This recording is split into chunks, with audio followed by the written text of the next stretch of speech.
میرے حضور نے زندگی کا خوبصورت زاویہ ہمیں عطا فرمایا کہ اللہ کے نزدیک جو محبوب ترین اعمال ہیں ان میں سے ایک عمل ہی ہے کسی مومن کے دل میں خوشی داخل کر دینا۔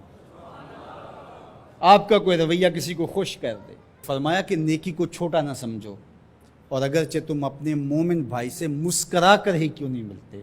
چھوٹی چھوٹی نیکیاں ہیں۔ آپ بل جمع کروانے جا رہے ہیں، کوئی بوڑھا شخص دیکھا بیچارہ مشکل سے کھڑا ہے، تو آپ اس کو آگے کر دیں یا اس کا بل اپنے ذمہ لے لیں کہ آپ یہاں بیٹھے میاں جی، میں آپ کا بل پے کر کے آپ کو جو ہے وہ دے دیتا ہوں۔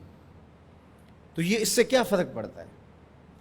تو ہم نے ایک مائنڈ سیٹ رکھا ہے کہ یہ نیکی اتنے نفل پڑھیں گے تو اتنا ثواب ہوگا، اس میں کوئی بات نہیں۔ دیگ تقسیم کریں گے تو اتنا ثواب ہوگا، اس میں کوئی حرج نہیں، ثواب ہوگا۔ بہت بڑی نیکی ہے۔ گرمی کی شدت ہے تو آپ پانی پیش کر دیں، سردی کی شدت ہے تو افضل پانی نہیں ہوگا، چائے پیش کرنا ہوگی، گرم چیز پیش کرنا، سوپ پیش کرنا زیادہ افضل ہو جائے گا۔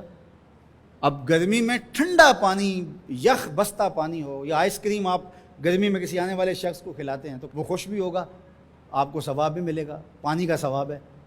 لیکن سردیوں میں ٹھٹرتا ہوا آئے اور آپ برف والا پانی اس کو پیش کریں تو کام تو وہی کیا جو گرمیوں نے کیا تھا، لیکن اب اس کا ثواب نہیں ہوگا کیونکہ اس کو خوشی نہیں ہوگی اور فائدہ نہیں ہوگا۔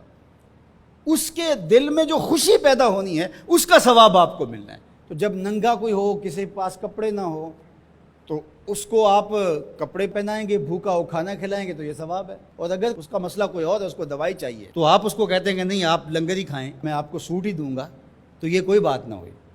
ضرورت ہے سردیوں میں یہ دینا ہے، گرمیوں میں دینا ہے، اس کی ضرورت کو پورا کرنا ہے۔ آج کل آپ گزر رہے ہیں ایک پلاٹ کے اندر، آپ نے دیکھا کہ اوجڑیاں پڑی ہوئی ہیں، انتڑیاں پڑی ہوئی ہیں، تعفن پھیل رہا ہے اور لوگ پریشان ہو رہے ہیں، ہمسائے بھی پریشان ہو رہے ہیں۔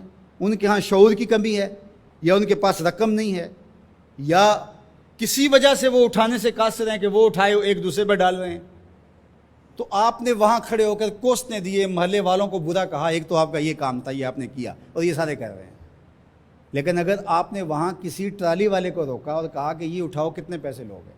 اس نے کہا میں 2000 روپے لوں گا، تو آپ نے 2000 جیب سے نکال کر اس کو دیا اور کہا کہ یہ اٹھا کے کہیں پھینک دو، میں آدھے گھنٹے کے بعد دیکھ لیتا ہوں۔ تو وہ اٹھا کے کہیں پھینک آیا، آپ نے چاولوں کی دیگ پکا کر بانٹی نہیں ہے، آپ سمجھیں شاید وہی نیکی ہے۔ وہ نیکی تھی اس وقت ضرورت کی، عیدین کا موقع تھا، یہ نیکی تھی۔ تو یہ چھوٹے چھوٹے بظاہر کام ہوتے ہیں جس سے لوگوں کو فائدہ ہو، اللہ کی مخلوق کو فائدہ پہنچے، لوگوں کو راحت پہنچے۔ میرا ایک ملنے والا دوست ہے، تو وہ ٹرین پہ جا رہا تھا، پشاوری چپل اس نے پہنی ہوئی تھی، تو وہ دروازے میں کھڑا تھا، تو اچانک وہ ڈھیلی ہوئی تو اس کی چپل گر گئی، تو اس نے جلدی جلدی دوسرا جوتا اتار کر کے پھینک دیا۔ اس نے کہا کہ یہ میرے کام تو نہیں آئے گا اور وہ جو اٹھائے گا اس کے کام بھی نہیں آئے گا۔ تو کم از کم یہ جذبہ تھا جس نے فوری فیصلہ کیا، یہ جذبہ تھا کسی کے کام آنا چاہیے، تو اس نے جلدی سے دوسرا جو ہے وہ پیش کر دیا۔ قیامت کے دن ایک شخص کا نامہ اعمال تلے گا تو ایک ہی نیکی کم ہوگی، اگر ایک نیکی مل جاتی ہے تو پلڑا نیکیوں والا بھاری ہوگا۔ فرمایا جائے گا جاؤ کوئی دوسری نیکی لے آؤ۔ اب جس سے مانگے گا وہ کہے گا میں کیوں دوں، میں تو خود پھنسا ہوا ہوں۔ یوم یفر المرء من اخیہ وامہ وابیہ، ماں بھی بھاگے گی، بیٹا بھائی اپنی پڑی ہوگی، سب کو بیچارہ پریشان گھوم رہا ہوگا۔ ایک شخص پوچھے گا کیوں پریشان ہو، تو کہے گا کہ نامہ اعمال میں مجھے صرف ایک نیکی چاہیے، اور کاش دنیا پر اتنا وقت تھا کر لیتا، لیکن وہاں تو کر نہیں سکا اور آج کوئی دے نہیں رہا۔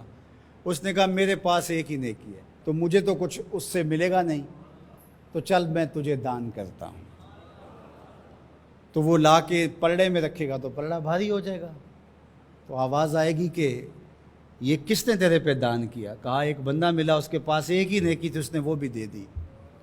تو فرمایا تجھے تو بخشا اصول کے تحت کہ تیری نیکیاں زیادہ ہو گئیں، لیکن وہ میرے سے بڑا سخی نہیں، جاؤ بلاؤ، میں نے اس کی بھی مغفرت فرما دی۔ ایثار کا یہ فائدہ ہے۔ تو اس نے جوتا دوسرا پھینک دیا، اس نے کہا چلو میں تو ایک کا کیا کروں گا، تو یہ اس کا تو فائدہ ہو جائے۔ تو لوگوں کے لیے آسانیاں، لوگوں کے لیے سہولتیں، اللہ کی مخلوق کے لیے شفیق بن جاؤ، اللہ کی مخلوق کے لیے رحم کرنے والے بن جاؤ، طبیعتوں میں نرمی پیدا کرو، رقت پیدا کرو، لوگوں کی پردہ پوشی کرو، لوگوں سے درگزر کرو، اعراض کرو، لوگوں کے معاملات میں دخل نہ دو، لوگوں کو اذیت میں مبتلا